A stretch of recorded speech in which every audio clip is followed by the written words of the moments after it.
Either way. I've seen you on the oral list. I have the list. Come and see me. Come and pay me so that the AG will not feature your case. You are here. All right, let's get into the papers. Speaking of oral, the Attorney General is out indicating to us that he's concluded investigations into a number of cases that includes NSA, and the latest now that's a bit shocking to many. We just wait to see what the courts will say about it. But according to the Attorney General, there's a 78 million Ghana cedis theft at Buffer Stock, and the AG is now freezing the assets of the former CEO Abdul Hanan on suspicion that he may have been behind this. That's the allegation by the Attorney General. Hanan has taken to social media indicating that he would have his day in court, and he believes that that's where the facts or the records will be set straight. So we wait to see what the outcome will be. But very, very touching cases. The Attorney General paints a very sordid picture. I was just going to that. These allegations are, salacious to say the least. Okay, the all cash kinds of involved. Yes. Quite. Bearing in mind the salary Yeah. that we understand, this person to have been on. These allegations, honestly, I'm waiting to hear his explanation. Exactly. I'm waiting to hear. Many were hoping that at least he'll give us an idea on when he took to social media to say, well, that's not the facts. The expectation was that at least he would have given. He wants to build suspense. Probably he's waiting to do that through his lawyers. Yeah, he's building suspense. So we wait to see. There's also the case about NSA scandal. Gifty Owari, Mensa gets a 10 million bail. The AG is also focused on that case as well. So these are some of the two big cases or major cases for the Minister for Justice. But in other news, you will pass anti-LGBT bill. That's a promise from Osahin Alexander Penyumak into government. He says that, look, when we were in government, Sam George, who's now communications minister, was mounting a lot of pressure on the president to sign the bill. Now is the turn of the NDC. They ought to pass the bill, he says. But the majority says, look, we've passed the bill. It's already a passed legislation. It was only awaiting presidential assets. That's their argument on this.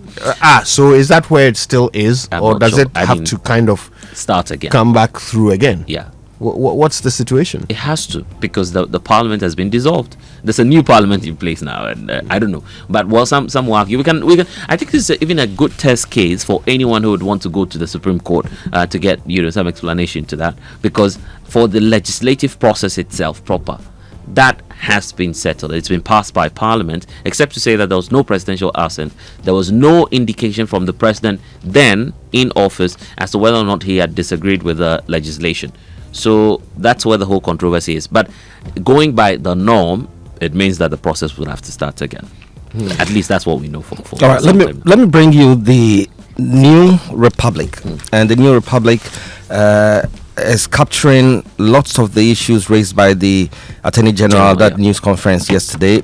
First one here says, Ghost Payroll Shocker. NSA bleeds Ghana 2.2 billion in phantom salaries. Oral uncovers billions in bloat NPP flagship projects drenched in corruption. Banks, shell firms, and billions. In corruption. How Abdul Wahab's network bled buffer stock dry. And they give some interesting details in here. It says that the Attorney General, Dr. Dominic Ayine, speaking in Accra, described the scheme as one of the most egregious examples of public sector corruption in recent memory. While food suppliers went unpaid and school children were denied meals under the National Feeding Program, senior officials at Buffer Stock were allegedly diverting funds into private accounts and shell companies. The investigation, led by the IOCO, began in March 2025 with the arrest of Kwabena Edubuahi and his wife. However, subsequent intelligence pointed to a more extensive operation orchestrated by Abdul Wahab.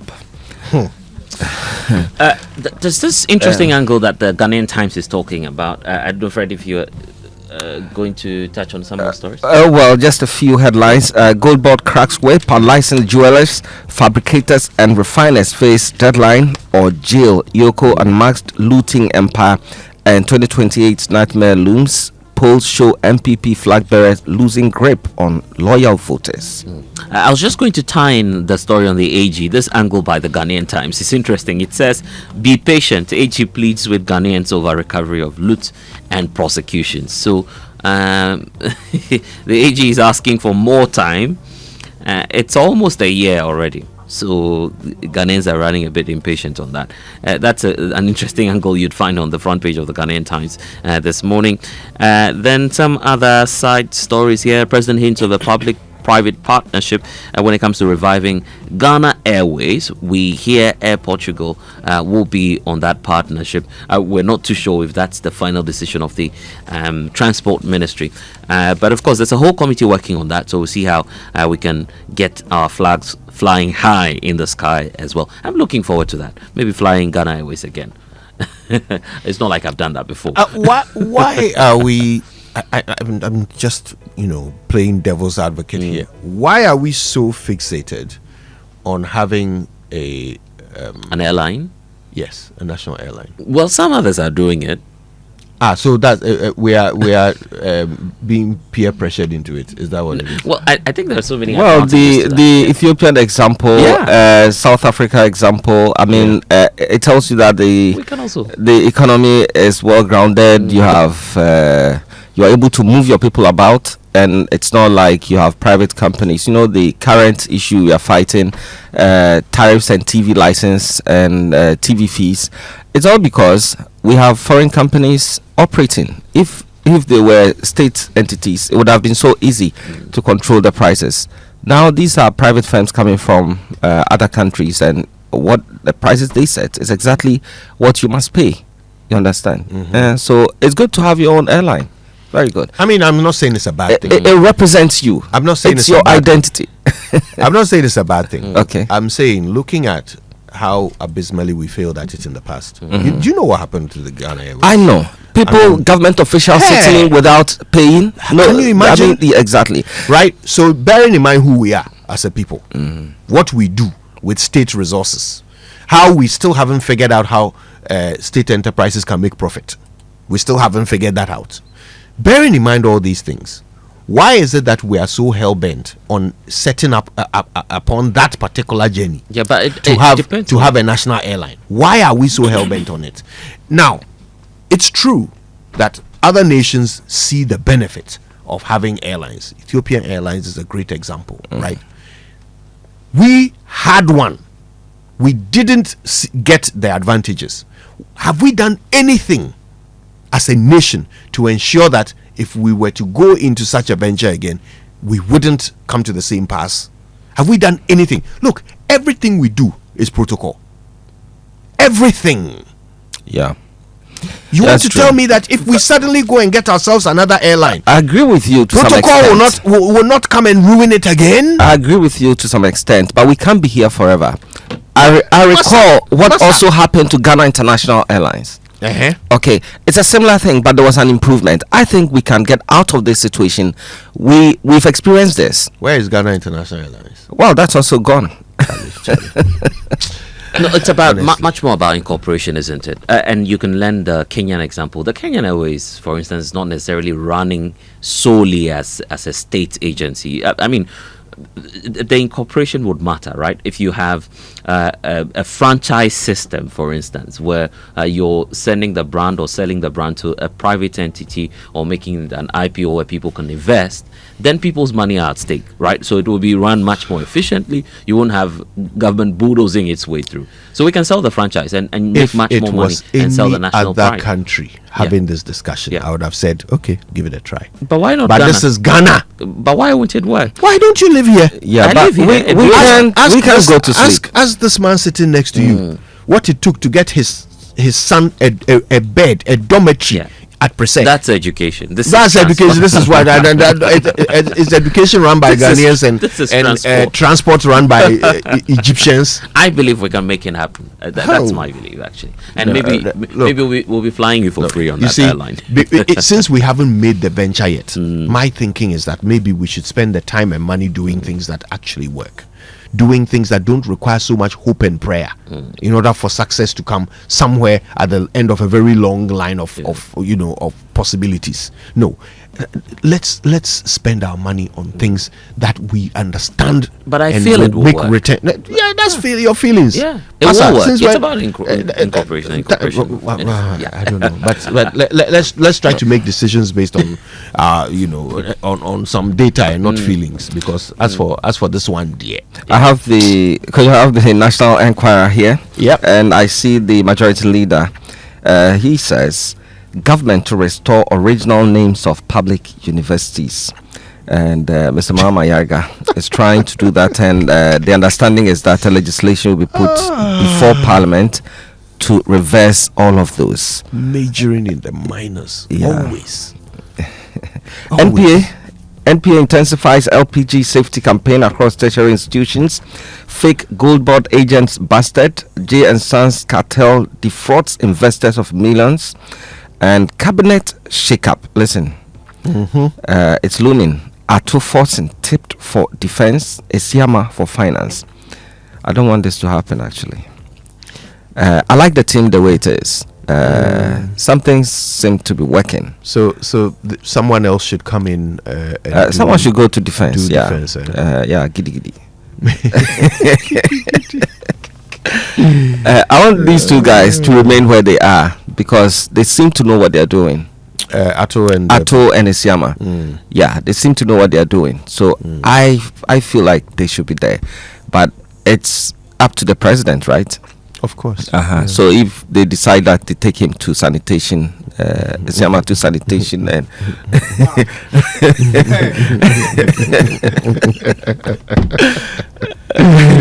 up to him, But I think it should be like that. There are other ministries that I think the personnel there must be changed. I won't mention, but I know a few that must be changed. Ghana, we have traveled far, but we have not come a long way. Yes, okay, so the Business and Financial Times as well. Informal cross-border trade hit 7.4 billion in Q4 2024. Market braces for higher rates as long-end yields top 16%. Agribusiness Chamber urged government to walk the talk on tax waiver promise.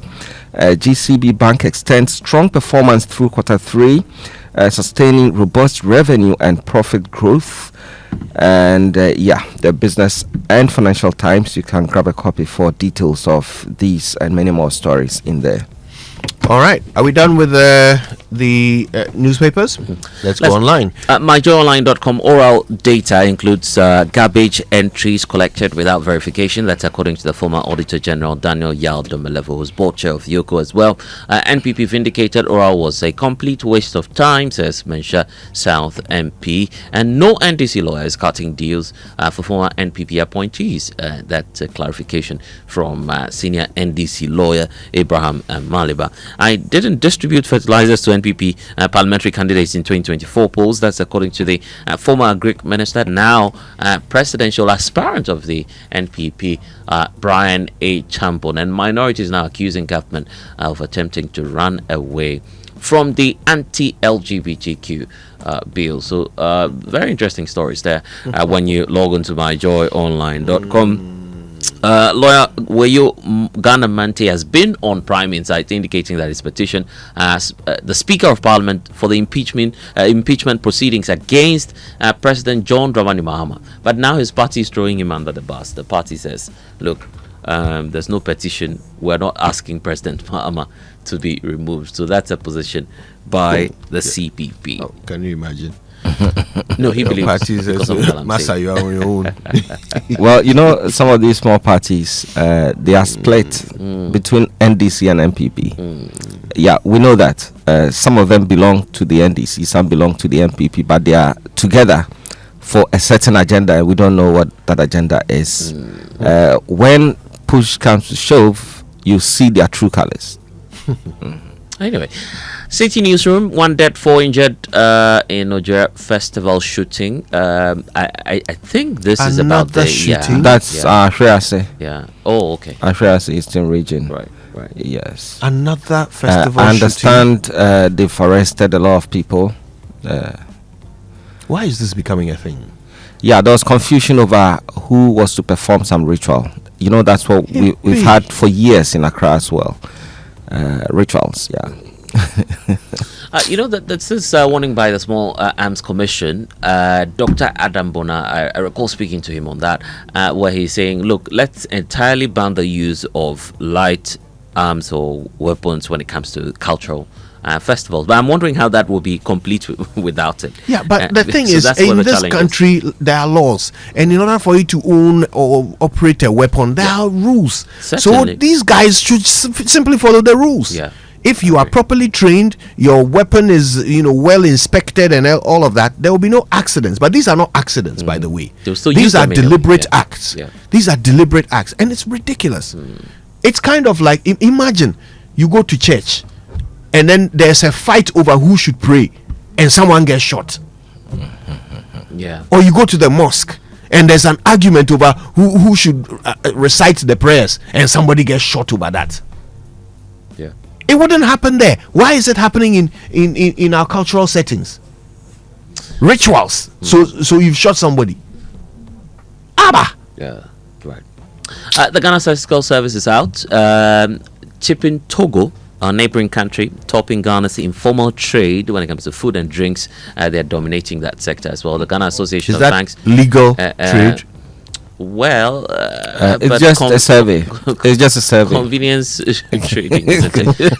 The Ghana Association of Banks is clarifying now the let's roll in import declaration forms process as well. And Akufo-Addo's meeting with aspirants was frank, productive, and unifying. That's according to one of the presidential aspirants of the NPP, Engineer Kwabena Ejapon. So these are some of the stories that you will have there, including this story again from Engineer Kwabena Ejapon saying that I want to be remembered for doing what's right. So he's in the race, tight one, happening next year, January 30th or 31st. I don't know. So after that race, will these people be able to back whoever wins? You should. You have no choice. No, it's not even about whether you have a choice or not. Look at what they are doing in the run up to the election. Like, look at what they are doing to each other. The things they are saying about each other. How do you, with a straight face, after the person you've called a thief wins, go and support him and expect us to consider you credible? Even your support of this person damages the person. All right. Okay. Okay. Probably we do BNFT online because there are some interesting ones there. Probably. Oh, okay. We've just done that. Apologies for that. But anyway, so yeah, there's also the talk about the Education Ministry launching some probe into an alleged bribery in schools. It's also an interesting one that we should be watching because this whole school placement thing is still becoming a challenge. If you have a bit of time, let's talk about the cabinet shake-up. Who you want to see where? Yes, in fact, why don't we get you involved? Use the hashtag JoySMS when you post on X. Tell us who if there was a cabinet shake-up, who would you like to see moved? Who should go? I mean, I think that I'm interested in that. Who should go in a cabinet shake-up? Who should go in a cabinet shake-up? And if you've identified a certain talent somewhere who's not in government but you think must be there, tell us about that too. But let me ask you guys, who should go? Are you shy? Are you shy? I can tell you who I think should go. Sam George. Why? Oh, Massa. Okay, no, just why? Okay. All right. First of all, it's not that a person should have 100% record. Certainly not. But when you fail, be honest and gracious about it, and we will support you. You were trying something for us, it didn't work out, Tell the truth. Why come and try to gaslight us that we rather have mistaken your success for failure? No.